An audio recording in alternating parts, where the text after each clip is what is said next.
สวัสดีครับผมนายศักดาสิงห์ลีนักศึกษาสาขาวิชาบรรณานักศึกษา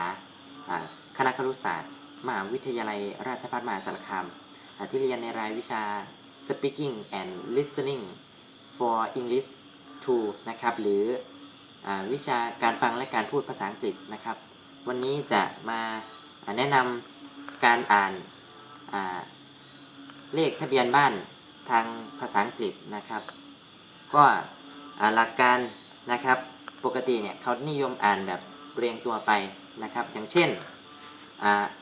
บ้านเลขที่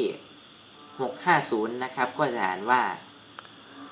650นะครับโดยเลข0เขาจะอ่านว่า O หรือ 0 ก็ได้นะครับส่วนตัวอย่างถัดไปนะครับก็บ้านเลขที่543ก็จะเป็น543นะครับส่วนอย่างเช่นกรณีบ้านเลขที่ที่มีทับหรือสแลชนะครับก็อย่างเช่นบ้านเลขที่278/3นะครับก็จะอ่านว่า278/3นะครับตัวอย่างถัดไปก็บ้านเลขที่239/3ถนนสีลมนะครับก็จะอ่านว่า239/3สีลมโรดนะครับส่วนตัวอย่างถัดไปนะครับก็จะเป็นการบอกบ้านเลขที่หลักพันนะครับโดยที่นิยมคือเขาจะอ่านเป็นแบบคู่กันนะครับอย่างเช่นบ้านเลขที่3250ก็จะอ่านว่า3250นะครับอย่างเช่นตัวอย่างถัดไปอีกก็คือบ้านเลขที่4326นะครับก็จะอ่านว่า4362นะครับต่อไปนะครับก็จะขอแนะนำการอ่านหมายเลขโทรศัพท์นะครับหมายเลขโทรศัพท์อย่างเช่น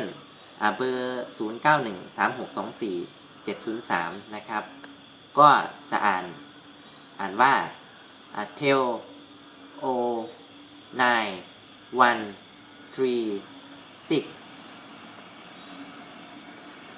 24703นะครับ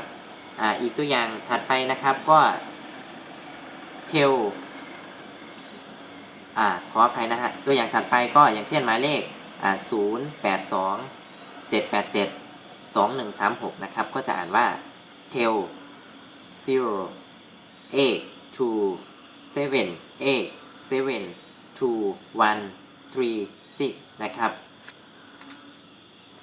แล้วก็ตัวอย่างสุดท้ายนะครับก็หมายเลข5213000นะครับในกรณีที่มีเลข0เรียงกัน3ตัวนะครับเขาก็จะนิยมอ่านเป็นควบไปเลยอย่างเช่นเป็นอ่านเป็น o เลยหรือว่าจะอ่านเป็นหลักพันเลยก็คือthousandนะครับอย่างเช่นหมายเลข52 13000ก็จะอ่านเป็นtel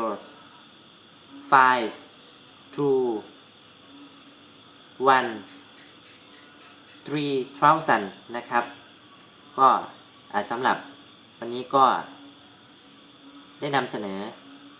หลักการอ่านบ้านเลขที่แล้วก็หลักการอ่านเบอร์โทรศัพท์นะครับหวังว่าคลิปวิดีโอนี้จะเป็นประโยชน์กับผู้ที่สนใจเริ่มเรียนภาษาอังกฤษ